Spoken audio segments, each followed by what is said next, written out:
Mummy mummy ఎక్కడున్నావు అంటూ ప్రియ ఇంట్లోకి వస్తూ పిలుస్తుంది. రాజేశ్వరి సోఫాలో కూర్చొని గర్వంగా, ఏంటి అరుపులు? రా, ఇలా కూర్చో. నీకు గుడ్ న్యూస్ చెప్పాలి. నేను కూడా నీతో ఒక ఇంపార్టెంట్ న్యూస్ చెప్పాలి. అది చాలా అంటే చాలా ఇంపార్టెంట్. రాజేశ్వరి కాస్త అనుమానంగా, ఏంటి అంత ఇంపార్టెంట్? నీ స్టడీస్ గురించి. అది తర్వాత చెప్దు. ముందు నేను చెప్పేది విను. అమెరికా నుండి నీకు సంబంధం వచ్చింది. అబ్బాయి వాళ్ళు ఈ వారంలో నిన్ను చూడ్డానికొస్తున్నారు. కాలేజ్కి లీవ్ పెట్టి రెస్ట్ తీసుకో. వాళ్ళొచ్చినప్పుడు అందంగా కనపడాలి కదా. ప్రియా షాక్ అవుతూ, మమ్మీ నీకసలు నా ఇష్టంతో పని లేదా? అలా ఎలా రమ్మంటావు? నా ఇష్టమేంటో తెలుసుకోవాలి కదా. నేను చెప్పేది బాగా విను. నేను ఒకరిని ప్రేమిస్తున్నాను. అతనికి ఈరోజే జాబ్ కూడా వచ్చింది. నేను పెళ్ళంటూ చేసుకుంటే అతన్ని చేసుకుంటాను. లేదంటే నీ కూతురు నీకు దక్కదు, గుర్తుపెట్టుకో. రాజేశ్వరి ముఖం ఒక్కసారిగా సీరియస్ అవుతుంది. పక్కన్నే పేపర్ చదువుతున్న చలపతి వణికిపోతూ పేపర్ వెనుక దాక్కుంటాడు. ప్రేమ ఎవడువాడు? మన స్థాయి ఏంటి? నువ్వెంచుకున్న వాడి స్థాయి ఏంటి? రాజేశ్వరి కూతురంటే ఒక రేంజ్ ఉండాలి. ఆ అబ్బాయి పేరు చెప్పు ముందు అని గంభీరమైన స్వరంతో అంటుంది. తన పేరు రాహుల్. సాఫ్ట్వేర్ ఇంజనీర్గా సెలెక్ట్ అయ్యాడు. రాహుల్ పేరు వినగానే చలపతి చేతిలో ఉన్న పేపర్ కింద పడిపోతుంది. కళ్లల్లో ఏదో తెలియని తపన, భయం ఒక్కసారిగా కనిపిస్తాయి. రాజేశ్వరి ఏవగింపుగా, రాహుల్? ఏ రాహుల్? ఆ రఘుగాడి తమ్ముడా? అంటే ఆ దరిద్రపు కొట్టు రాధ చిన్న కొడుకా? ప్రియా ఆశ్చర్యంగా, రాధా అంటే మా అత్తయ్యేనా? నాన్న మీకు తెలుసా? రాహుల్ మనకు చుట్టమా? చలపతి నోరు తెరవబోతుండగా రాజేశ్వరి అతన్ని కళ్లతోని అదిమి పారేస్తుంది. చలపతి భయంతో నీళ్లు మింగుతూ తలదించుకుంటాడు. అవునే, మీ నాన్న చెల్లెలి కొడుకే. ఆ రోజు నీ అత్తయ్య చనిపోతే ఆ అనాథల్ని తెచ్చి ఇంట్లో పెట్టుకుందామని మీ నాన్న కాళ్లా వేళ్లా పడ్డారు. కానీ నేనొప్పుకోలేదు. నా ఇంట్లో అలాంటి దరిద్రులకి చోటు లేదని తేల్చి చెప్పాను. ఇప్పుడు మళ్లీ వాడు నిన్ను వలలో వేసుకున్నాడా? చూడు చలపతి, నీ చెల్లెలి కొడుకని ఏమైనా జాలి చూపిద్దామనుకుంటున్నావేమో. నాకంటే చెడ్డది ఇంకొకరుండరు. చలపతి చాలా నీరసంగా, అది కాదు రాజీ, వాడు మన పిల్లవాడే కదా. పోనీ ఒక్కసారి.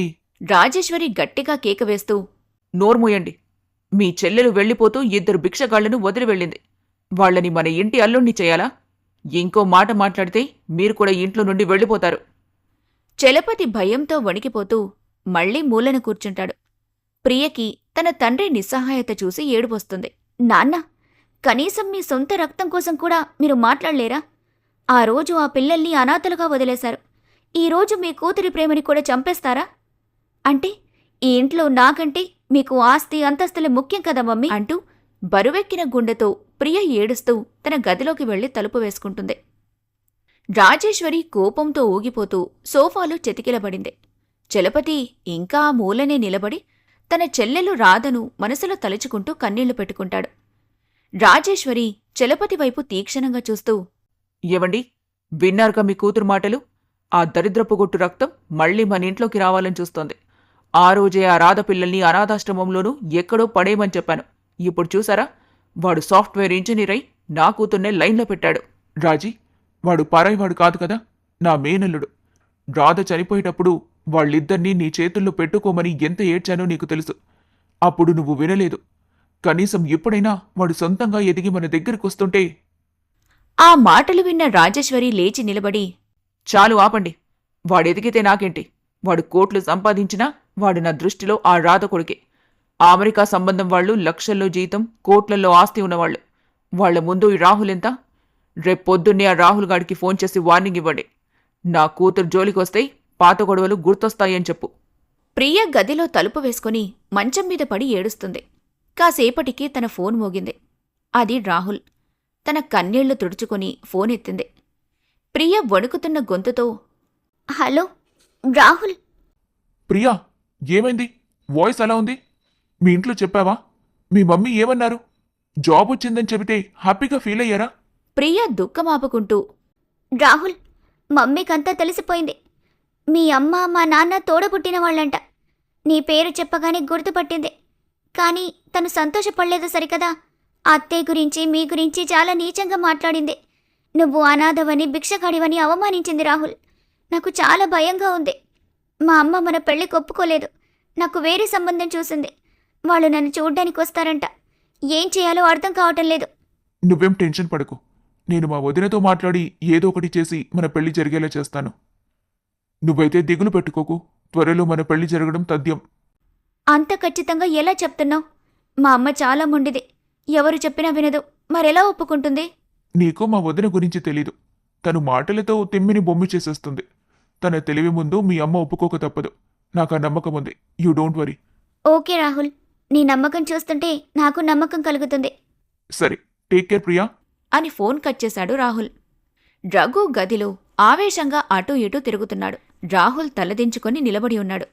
స్వర్ణ కాఫీ కప్పుతో లోపలికొచ్చింది. రఘు కోపంగా, చూసావా, వీడు ప్రేమించింది మావయ్య కూతుర్ని. వద్దు స్వర్ణ, మనకు ఆ మనుషులకి అస్సలు సరిపోదు. వాళ్ళు మనుషుల కంటే అంతస్తులు చూస్తారు.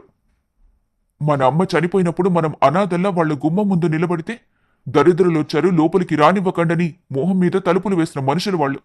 ఈ రోజు నీ ప్రేమ నొప్పుకుంటుందా? అన్నయ్య, మావయ్యకి అప్పుడే మనల్ని దగ్గరికి తీసుకోవాలనుంది. కానీ అత్తయ్యకి భయపడి. రఘు వెటకరంగా, భయం?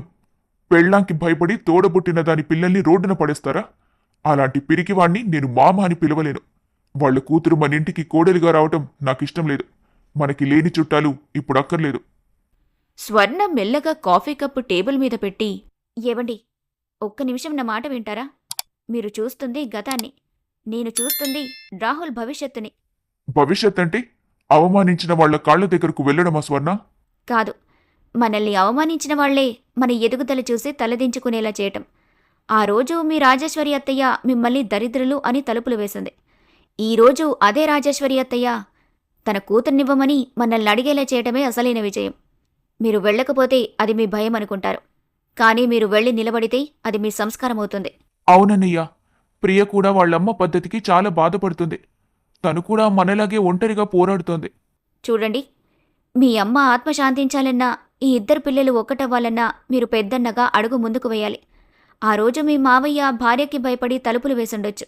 కానీ ఈరోజు తన మేనల్లుడు ఒక సాఫ్ట్వేర్ ఇంజనీర్ అని, తనకి ఇద్దరు పులుల్లాంటి అల్లుళ్ళున్నారని ఆయనకి ధైర్యం చెప్పడానికి మనం వెళ్ళాలి. మీ రాజేశ్వరి అత్తయ్య అహంకారాన్ని దించే శక్తి నా మాటకుంది. కానీ ఆ ఇంటికి వెళ్లే ధైర్యం మీ అడుగుకుండాలి. రఘు కాసేపు మౌనంగా ఉండిపోయాడు. స్వర్ణ మాటల్లోని నిజం అతనికి అర్థమైంది. మెల్లగా రాహుల్ వైపు చూశాడు. రాహుల్, ఆ అమ్మాయి నిన్ను నిజంగానే అంతలా ప్రేమిస్తుందా? మన గతం తెలిసినా మనతో ఉండగలదా? ప్రాణం కంటే ఎక్కువే అన్నయ్యా. తన వల్లే నాకీరోజు ఇంత ధైర్యం వచ్చింది. రఘు ఒక దీర్ఘ శ్వాస తీసుకొని, సరే స్వర్ణ, నువ్వు గెలిచావు. నా తమ్ముడి సంతోషం కంటే నా పంతం పెద్దది కాదు. పదండి, రేపే ఆ ఇంటికి వెళ్దాం. ఒక్కటి గుర్తుంచుకో రాజేశ్వరి, ఆ రోజు నువ్వు తలుపులు వేస్తే మేమేడ్చుకుంటూ వెళ్ళిపోయాం. కానీ ఈరోజు మేమొస్తున్నాం నీ అహంకారాన్ని నీ ఇంటి గడప దాటించడానికి. స్వర్ణ నవ్వుతూ, అదే లెక్క. రాహుల్, నువ్వు రెడీ అవ్వు. రేపు మీ మావయ్య ఇంట్లో అత్తయ్య పంతం కాదు, నీ వదినమ్మ మంత్రంగా నడుస్తుంది. మరుసటి రోజు ఉదయం ఇంట్లో వాతావరణం నిప్పుల కొలిమిలా ఉంది. రాజేశ్వరి అమెరికా సంబంధం వస్తున్నారని ఇల్లంతా హడావిడి చేస్తుంది. పట్టుచీర కట్టుకుని ఒంటినిండా నగలు వేసుకుని రాజసం ఒలకబోస్తోంది. చలపతి గారు, ఏంటి అలా కూర్చున్నారు? అబ్బాయి వాళ్ళు వచ్చే టైం అయింది. ప్రియని రెడీ అవ్వమని చెప్పండి. అమెరికా సంబంధం అంటే మాటలా? ఈ ఒక్కటి సెటిల్ అయిపోతే మన గౌరవం ఆకాశానికి వెళ్తుంది. చలపతి దీనంగా, రాజీ, ఆ అమ్మాయికి ఇష్టం లేదని చెప్తోంది కదా, కనీసం ఒక్కసారి తన మాట. రాజేశ్వరి కళ్ళు ఉరిమిస్తూ, మళ్ళీ మొదలుపెట్టారా? ఇక్కడ ఇష్టాలతో పనిలేదు, హోదా ముఖ్యం. నోరు మూసుకొని చెప్పింది చేయండి. అప్పుడే గేటు ముందు ఒక కారొచ్చి ఆగింది. రాజేశ్వరి ముఖంలో 1000 వాట్ల వెలుగు. వచ్చేశారు, రాజకుమారుడు లాంటి అల్లుడొచ్చేశాడు అంటూ గడప దగ్గరికి పరిగెత్తింది. కాని కార్లో నుండి దిగింది రాజకుమారుడు కాదు, రఘు. అతని వెనుక స్వర్ణ, రాహుల్ గంభీరంగా నడుచుకుంటూ లోపలికొస్తున్నారు. రాజేశ్వరి షాక్ అవుతూ, ఎవరు మీరు? పర్మిషన్ లేకుండా లోపలికొస్తున్నారు? చలపతి గారు, చూడండి ఎవరో వచ్చారు.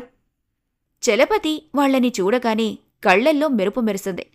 కాని వెంటనే రాజేశ్వరి వైపు చూసి భయంతో గజగజ వణికిపోయాడు. రఘు స్థిరమైన గొంతుతో, గుర్తుపట్టలేదా అత్తయ్య? మీ దృష్టిలో దరిద్రులు, అనాథలు. మీ ఆడపడుచు కొడుకులం, రఘు, రాహుల్. మీరా?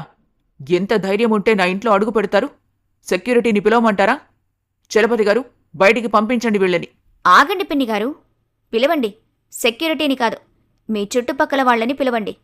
మీ మేనల్లుడు ఒక పెద్ద కంపెనీలో సాఫ్ట్వేర్ ఇంజనీర్గా ఉద్యోగం సంపాదించి ఆ ముక్క మీకు చెప్దామని వస్తే ఇలా గడప దగ్గరే ఆపేస్తారా? రాజేశ్వరి వెటకారంగా, ఇంజనీరా? ఎవడికి కావాలి నీ ఉద్యోగం? నా కూతురి కోసం అమెరికా సంబంధం వస్తోంది. వాళ్ల ముందు మీలాంటి వాళ్ళు నిలబడితే నా పరువు పోతుంది. మర్యాదగా వెళ్ళిపోండి. పరువు గురించి మీరు మాట్లాడకండి అత్తయ్య. కన్నతల్లి చనిపోతే ఆ పిల్లల్ని రోడ్డు మీద పడేసినప్పుడే మీ పరువు గంగలో కలిసింది. ఈ రోజు మేమొచ్చింది గతం అడగడానికి కాదు, మా తమ్ముడు ప్రేమిస్తున్న అమ్మాయిని మా ఇంటి కోడలుగా తీసుకెళ్లడానికి. ఏంటి? నా కూతురా? మీ ఇంటి కోడలా? కలలు కంటున్నారా? నా కూతురు మీలాంటి వాళ్ళని కన్నెత్తి కూడా చూడ. అప్పుడే మెట్ల మీద నుండి ప్రియ పరిగెత్తుకుంటూ వస్తుంది. ఎందుకు చూడను మమ్మీ, నేను రాహుల్ని ప్రేమిస్తున్నాను. తను నా మేనబావ. తననే పెళ్లి చేసుకుంటాను. రాజేశ్వరి కోపంతో ప్రియవైపు చేయెత్తింది. నోర్ముయ్! నీకెంత ధైర్యం ఉంటే నా ముందే ఇలా మాట్లాడతావు? పిన్ని, చేయి దించండి. అప్పట్లో వీళ్ళు చిన్నపిల్లలు కాబట్టి మీరు కొట్టినా తిట్టినా తలుపులు వేసినా భరించారు. కానీ ఇప్పుడు వీళ్ల వెనక నేనున్నాను. మీ అహంకారం ఈ గడప లోపలే ఉండాలి. మీ కూతుర్ని ప్రేమకు అడిగితే ఇస్తారా, లేక మీ మేనల్లుళ్ళు ఇద్దరూ తమ హక్కుగా తీసుకెళ్లమంటారా? రాజేశ్వరి ఒక్కసారిగా నిశ్శబ్దమైపోయింది. స్వర్ణ కళ్లల్లోని ధైర్యం చూసి ఆమెకి మాట పడిపోయింది. చలపతి మెల్లగా ముందుకొచ్చి మొదటిసారి తన గొంతు పెంచాడు. రాజీ, చాలు. ఇన్నేళ్లు నువ్వు చెప్పిందే విన్నాను. నా చెల్లెలికి అన్యాయం చేశాను. ఇప్పుడు నా కూతురికి ఆ అన్యాయం జరగనివ్వను. నా అల్లుడు రాహుల్, వాడే నా ఇంటి వారసుడు. చలపతి, ఏమన్నావు? నీకెంత ధైర్యం? ఎప్పటి నుండొచ్చింది? ఈ ఇల్లు, ఈ ఆస్తి, నీ హోదా అంతా మా నాన్నిచ్చింది. ఇప్పుడు నా ఎదురుగానే నా మాట జవదాటుతావా? చూడు, వాళ్ళొచ్చే టైం అయింది. ఈ బిచ్చగాళ్లనిక్కడి నుంచి పంపించకపోతే నేనేం చేస్తానో నాకే తెలీదు. అప్పుడే కాలింగ్ బెల్ మోగింది. రాజేశ్వరి ముఖంలో మళ్లీ క్రూరమైన నవ్వు వచ్చింది. వచ్చేశారు. అమెరికా సంబంధం వాళ్ళు వచ్చేశారు. ఇప్పుడు చూడండి మీ పరిస్థితేంటో అంటూ తలుపు తీసింది. లోపలికి ఒక ధనవంతుడైన వ్యక్తి, అతని భార్య, కొడుకు వచ్చారు. రండి రండి, కూర్చోండి. వీళ్ళని చూసి కంగారు పడకండి. మా ఇంట్లో పనిచేసేవాళ్ళు ఏదో గొడవ చేస్తున్నారు. ఇప్పుడే పంపించేస్తాను. రాహుల్ రఘు అవమానంతో రగిలిపోతుంటే స్వర్ణ మాత్రం చాలా ప్రశాంతంగా ఉంది. అమెరికా సంబంధం అబ్బాయి తండ్రి రామారావు రాహుల్ని చూసి ఆశ్చర్యపోతూ, అరే, నువ్వు రాహుల్ కదా? నిన్నే కదా మా టెక్విషన్ కంపెనీకి సాఫ్ట్వేర్ ఆర్కిటెక్ట్గా సెలెక్ట్ చేసింది. నీకిక్కడేం పని? ఈ మాట వినగానే రాజేశ్వరి నోరు వెళ్లబెట్టింది. హాల్లో ఉన్నవాళ్లందరూ షాక్ అయ్యారు. అవును సార్, థ్యాంక్ యూ. కానీ ఇక్కడ నేను పనివాణ్ణని మీతో చెప్తున్నారు కదా? రామారావు రాజేశ్వరి వైపు తిరిగి, ఏవండి, ఇతను పనివాడేంటి? ఇతను మా కంపెనీలో నెలకు లక్షల్లో జీతం తీసుకునే ఆఫీసర్. అసలు మా అబ్బాయి పెళ్లి చూపులకి రావడానికి కారణమే రాహుల్ రాసిన ఒక సాఫ్ట్వేర్ ప్రాజెక్ట్. ఇతని తెలివితేటలు చూసి మా కంపెనీ ప్రెసిడెంట్ గారి ఫిదా అయ్యారు. రాజేశ్వరి ముఖం పాలిపోయింది. అమెరికా పెళ్లి కొడుకు ప్రేమ్ కూడా రాహుల్ దగ్గరకొచ్చి షేకండ్ ఇచ్చాడు. రాహుల్, నువ్విక్కడ ఉంటావని తెలీదు. మా నాన్న నీ గురించి కారులో వస్తూనే చెబుతున్నారు.